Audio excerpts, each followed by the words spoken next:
미국의 트럼프 대통령이 백악관에 있는 한 암호화폐 시장에 든든한 뒷배가 있다. 많은 분들께서 이렇게 믿고 계시죠. 근데 지금 중요한 건 현재 미국 암호화폐 법안에 발목을 잡고 있는 게 누군지 아십니까? 야당 의원도 아니고요. 또 규제기관도 아닙니다. 다름 아닌 트럼프 대통령 본인의 코인입니다. 이번 영상에서는요, 이 100만 명이 돈을 잃은 코인 하나가 어떻게 리플 XRP의 8월달을 통째로 쥐게 됐는지 그 연결고리들에 대해서 하나씩 풀어드려볼 예정이고, 이번에 난센이라는 블록체인 데이터 분석 회사가 있는데요.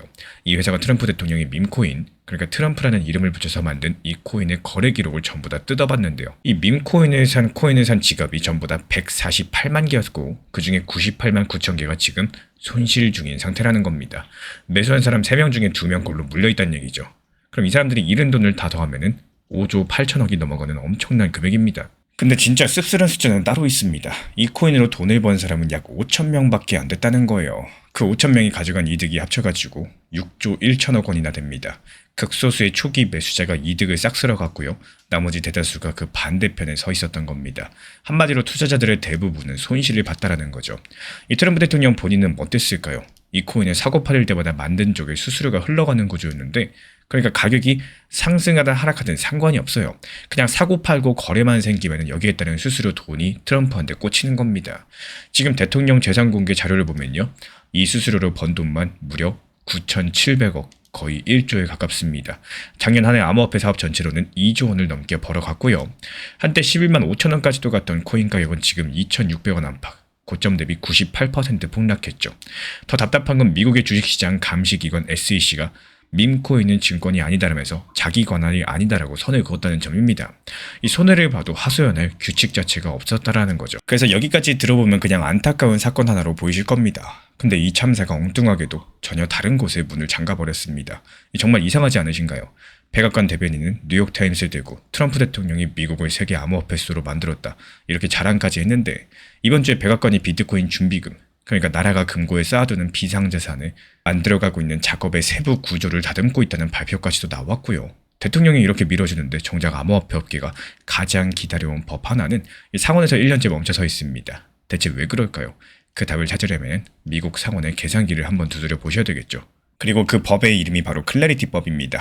어려울 거 없어요. 코인마다 성격을 정해주고 있는데, 저 코인은 금 같은 상품이다, 이렇게 딱지를 붙여서 어느 기관이 감독할지 정해준다, 이렇게 보시면 되겠습니다. 이 법은 작년에 하원에서 294대 134 엄청난 큰 표차로 통과했었죠. 그리고 올해 5월달 상원의 담당 위원회도 넘어섰었고, 이제 마지막 가움은 상원 본회의 표결만 남은 상황입니다.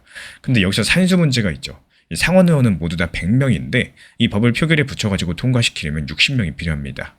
여당인 공화당 의석은 53석인데 민주당에서 최소 7명 이상 넘어와야 돼요. 그렇다면 여기서 민주당이 내건 조건이 뭐였을까요? 여기서부터가 오늘의 핵심입니다.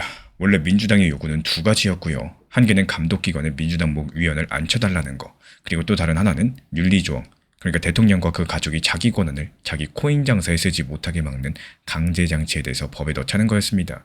근데 최근에 미국 대법원이 트럼프 대 슬러터라는 판결에서 대통령이 이런 기관의 위원을 사실상 마음대로 해임할 수 있다, 이렇게 손을 들어줬는데, 위원을 앉혀봐야지 언제든 잘릴 수 있게 된 거죠. 여기서 첫 번째 카드는 그날로 종이 조각이 됐습니다. 크립토타임스 분석대로 이제 민주당 손에 남은 카드는 윤리조항 딱 한 개뿐인데요. 그리고 그 조항이 겨누는 관역이 방금 보신 그 밈코인 사업입니다. 7월 1일 공개된 재산 자료로서 대통령의 코인 수입이 숫자로 바뀌었고, 며칠 뒤 뉴욕타임스 보도로서 피해액 5조 8천억 원까지 공식적인 기록이 됐습니다. 협상 테이블에 놓인 마지막 카드의 무게가 완전히 달라졌다라는 거죠. 여기서의 문제는 시간입니다. 이 백악관의 참모가 공언했었던 7월 4일 서명 목표 자체가 이미 무산됐죠. 지금 미국 상원은 휴가가 끝나고 13일에 복귀했습니다. 그리고 다가오는 8월 7일 여름 휴회에 들어가기 전 마지막 회의일이 오기 때문에 이날을 넘기면 가을의 국방예산 싸움이랑 11월 중간선거가 기다리고 있어요. 그래서 올해 통과는 사실상 물 건너간다는 게 현재의 계산이고, 남은 실제 근무일은 20일 남짓입니다. 루미스 상원의원 측에서는요, 이번 기회를 놓치면 다음 창구가 2030년까지 밀릴 수 있다, 이렇게 경고를 하고 있는 상황이고, 사람들이 실제 돈을 걸고 확률을 맞히는 폴리마켓이라는 사이트가 있는데요. 한 달 전 74%였던 연내 통과 확률이 지금은 48%까지 내려와 있습니다. 시장도 딱 반반으로 보고 있다는 거죠. 그렇다면 이 법이 왜 하필 리플 홀더들에게 남일이 아닐까요? 여기서 오늘 가장 중요한 연결고리가 탄생을 하는데요. 이 작년 여름 리플과 SEC의 소송은 완전히 끝났습니다. XRP가 거래소에서 일반 투자자에게 팔릴 땐 증권이 아니라는 결론도 남았고요. 근데 그건 리플이라는 회사랑 XRP의 한정된 판결이었죠. 산업 전체의 규칙이 아닙니다. 리플의 갈링하우스 대표조차도 미국에서 업계가 앞으로 가려면 이 법이 필요하다라고 말을 해왔습니다. 그리고 숫자로 보면 더 선명한데요. 작년 11월 당시 XRP 현물 ETF, 그러니까 코인을 직접 사지 않아도 주식 계좌에서 담을 수 있는 상품이 나왔고 지금까지 약 2조 2천억 정도가 들어왔습니다. 근데 그 중에 84% 정도가 개인 자금이었는데 연기금이나 대형 운용사 같은 기관들은 아직까지 문 밖에 서 있다는 뜻입니다.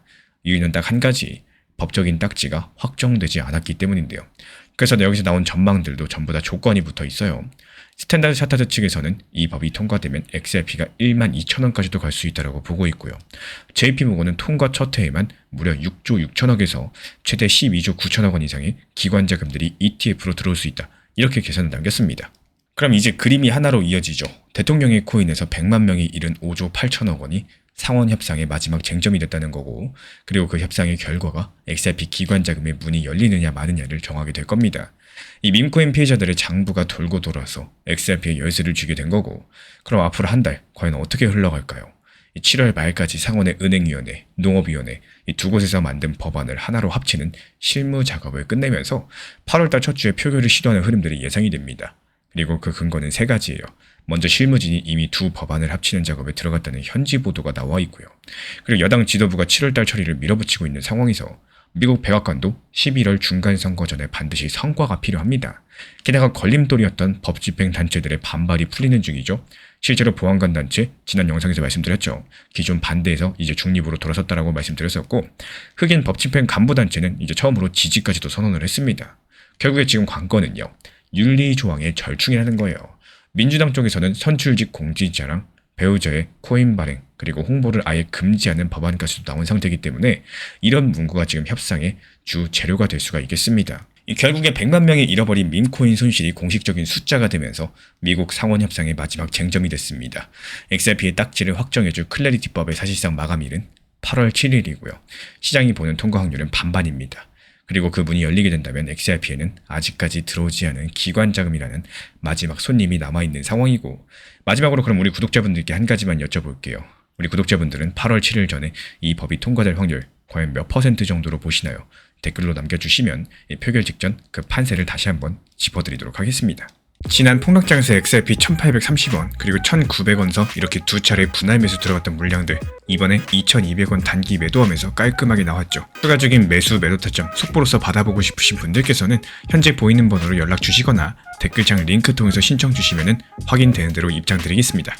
최근에 시장이 너무 답답하다 보니까 정보방 입장에 대해서 문의 주시는 분들께서 많아지셨어요. 먼저 제일 중요하지만요, 제가 안내드리는 모든 정보방은 업비트, 빗썸, 현물 매매로서만 안내 도움 드리고 있습니다. 지금 화면에 보이시는 번호나 혹은 댓글 링크에 있는 신청란을 통해서 신청 주시면은 안내를 도움 드리고 있고요. 이 세 가지 방 중에 필요로 하신 방을 체크해서 신청 주시면은 필요로 하신 방에 맞춰가지고 입장 안내 드리고 있습니다. 먼저 리플 전용방 같은 경우에 리플에 대한 중요 이슈, 그리고 리플에 대한 단기 저점과 단기 고점, 중장기적으로 보는 중요 타점 같은 핵심 내용에 대해서 안내드리고 있기 때문에 영상 시청해주시는 우리 구독자분들께서 리플이라는 코인이 장기적으로 좋다라는 건 알고는 있지만 현재 같은 시장에서는 많은 답답함을 느끼시는 분들께서 정말로 많이 계실 거라고 생각을 합니다. 이 적당한 일부 비중은 단기 고점과 저점을 살려서 효율적인 대응을 만들어 가시고, 또 오히려 중장기적으로 더 잘 가져가기 위한 효율적인 매매하시는 것들을 추천드려요. 그리고 두 번째로 종합 브리핑방입니다. 장기적으로 보기에 좋은 코인들과 현재 시장 흐름에 대한 중요 시장 이슈들, 브리핑 내용이나 리플에 대한 방향성, 락업 해제 일정과 여기에 따른 움직임들에 대해서 안내드리는 종합적인 방이다, 이렇게 생각해 주시면 되겠습니다. 그리고 마지막으로 단기 종합방 같은 경우는 말 그대로 단기 종목들에 대한 타점을 안내드리고 있는 방입니다. 이 단기 종목은 말 그대로 단기 종목답게 접근을 하셔야 되는데, 욕심으로 인해서 타점을 너무 높게 잡아가지고 수익 실현을 못하거나 아니면 눈치 보기 매매를 하다가 이렇게 수익 실현의 기회를 놓치셨던 기억이 있으신 분들, 지금 시장에서 정말 많은 상황인데요. 항상 비중 조절이 중요하고요. 매수와 동시에 목표 타점을 걸어 놓으면서 현실적으로 봤을 때 내 것으로 만들어서 마침표까지 잘 찍는 게 단기 매매의 핵심이다 생각을 해요. 단 여기서 중요한 거, 아무리 내가 좋아하고 시기가 좋고 스스로 괜찮다고 판단하셔도 몰빵 매매는 정말 위험하기 때문에 매번 말씀드리는 비중 조절 원칙 매매로 접근하시는 게 가장 중요합니다. 끝으로 항상 말씀드리고 있지만요, 저는 업비트, 빗썸, 현물 매매에 대해서만 안내를 도움드리고 있기 때문에 절대로 해외골에서 선물 매매에 대한 고위험 리스크 매매에 대해서는 언급조차 드리지 않고 있습니다. 무조건적으로 업비트, 빗썸 이렇게 현물 매매로 필요하신 분들께서만 입장 신청 주시면은 안내 도움 드리도록 하겠습니다. 이 빠르게 가는 것보다 중요한 건요. 꾸준하고 길게 가는 게 더 중요한 투자 시장이다. 이렇게 생각을 해요. 건강한 비중 조절 원칙 매매 활용하시기를 늘 응원드리겠습니다. 이 리플 XRP의 매수 매도 타점은 순간의 판단이 전부예요. 그래서 우리 신사 채널에서는 시장의 숨결 하나하나까지 놓치지 않고자 모든 흐름들 실시간으로 모니터링 중에 있습니다. 이 단기 반등 구간이 열리는 순간 그 찰나의 기회 타점을 우리 구독자분들께 바로바로 전달드리기 위해서인데요. 우리 신사 채널을 이미 구독해주신 분들 중에서 실시간 커뮤니티방 참여를 원하신다면은 지금 보이시는 번호로 문자 남겨주시면 되겠습니다. 이 혼자서 불안하게 바라보는 시장이 아니라요. 함께 흐름을 읽고 움직이는 경험들을 선사해 드리도록 하겠습니다.